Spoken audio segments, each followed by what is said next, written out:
So I get quite a few people saying to me, I want to get rid of the me. It's like, I heard that the separate self is an illusion, and so I want that illusion to be gone. It's the same as saying, how do I kill the ego? How do I get rid of the separate self? Because perhaps you've heard from non-duality speakers that you don't exist. And so, how can you get rid of something that didn't exist to begin with? But then you might say, well, if I don't exist, then there's no me. And you get a bunch of people telling themselves, there's no one here. And most often, it just becomes another belief. It's not a lived experience.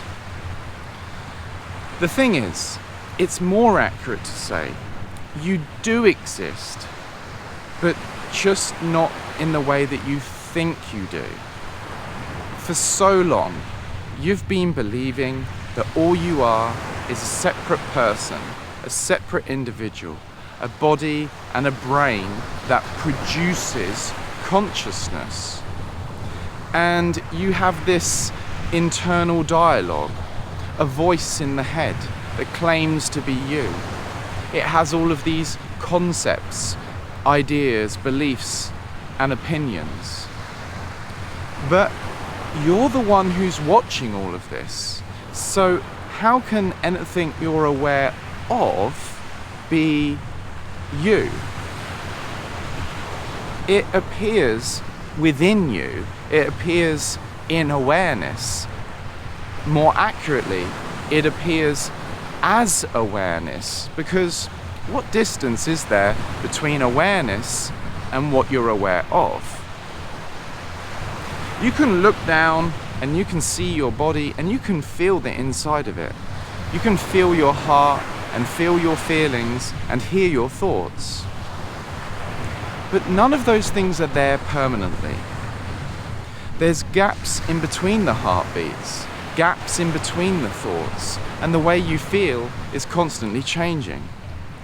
And yet, there's one thing that's stable in all of this: the awareness that all of this plays out within and is ultimately made out of. Between two thoughts, concepts, beliefs, ideas, or feelings, you don't go anywhere, do you? You stay here, still 100% you. So which one is ultimately real? When you see the answer to this question, you're awake, and nothing was got rid of, nothing was killed.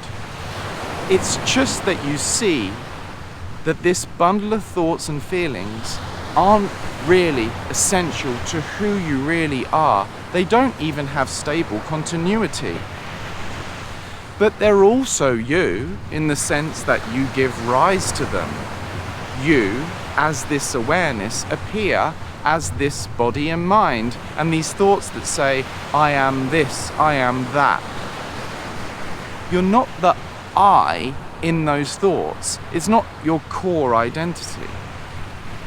You see the deeper truth that all of that appears as this awareness, as this consciousness, as this all that isness.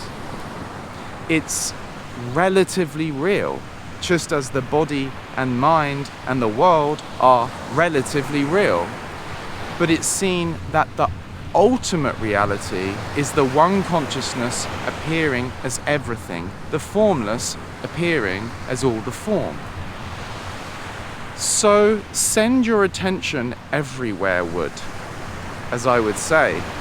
Instead of contracting it down onto a contracted sense of being just that person, and open up to the possibility about the truth of who you are. As bigger than all of this, as beyond the body and the mind and the sense of self in the thinking, the personhood identity and all its stories.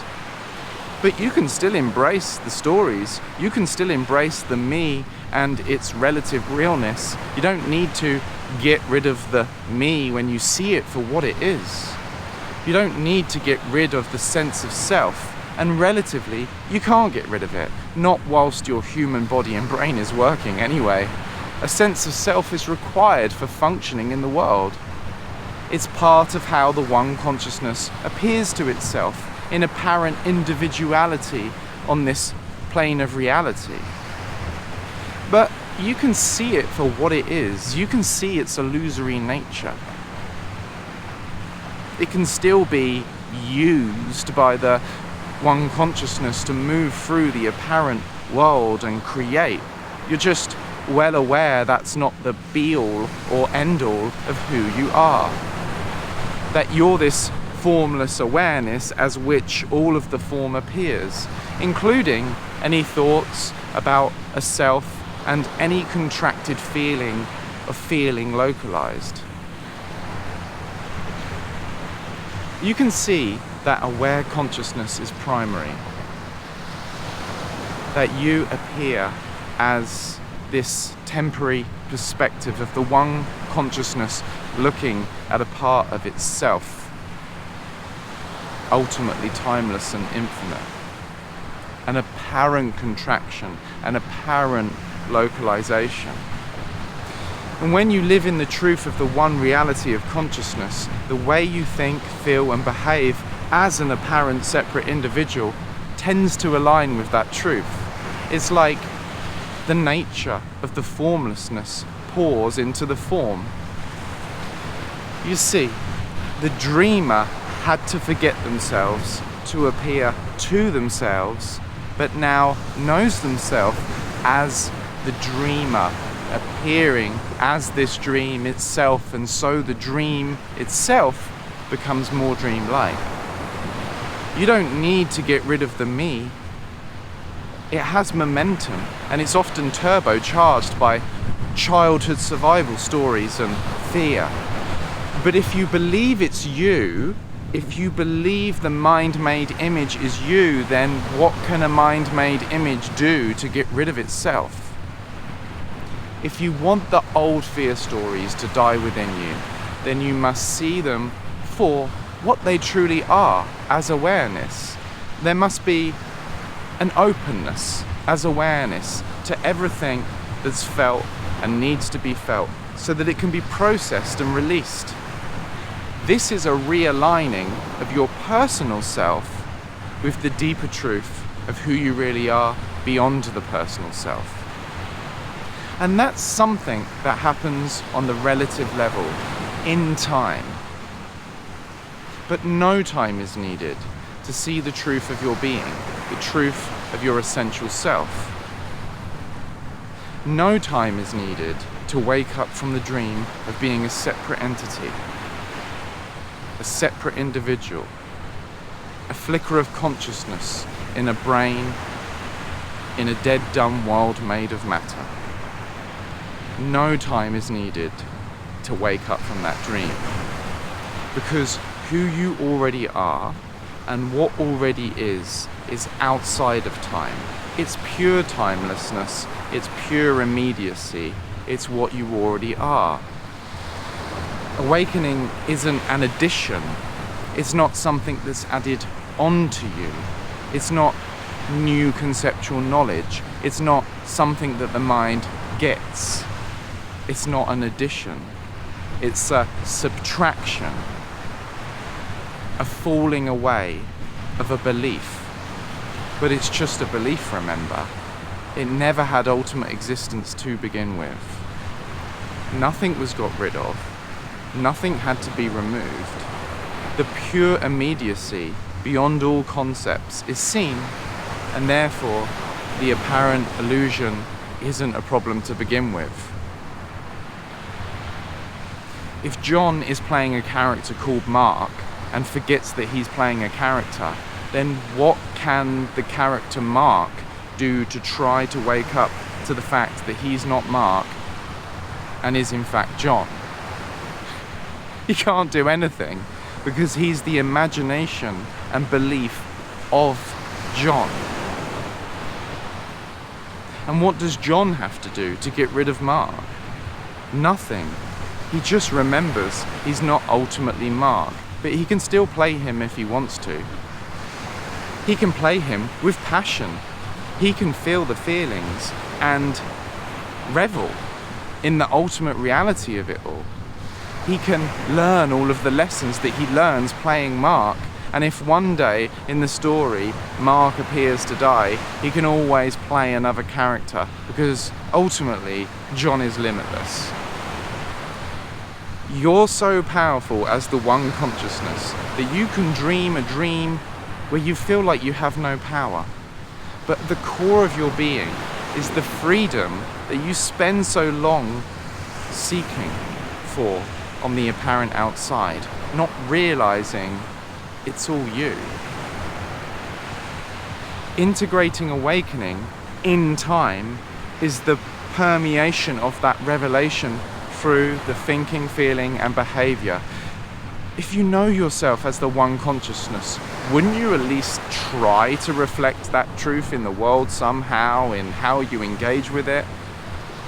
This is what we call life purpose, like we're some kind of machine that has a specific purpose and we're being used for that purpose.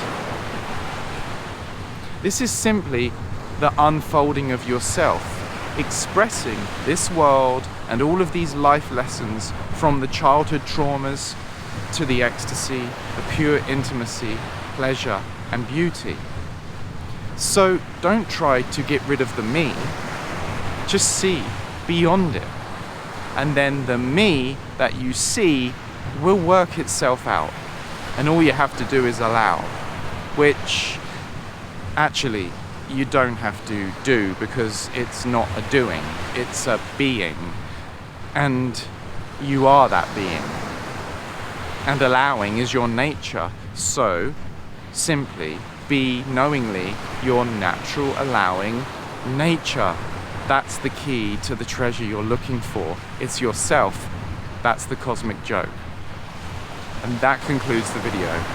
Have a look at the description to this video, because I've included the links to a free transformational guided breathwork to help birth your manifestations and clear emotional blockages, and a link to an application form for the Awaken Aware program, a science and non-duality informed coaching program to help you overcome fear, anxiety, feel, heal, and create a new reality.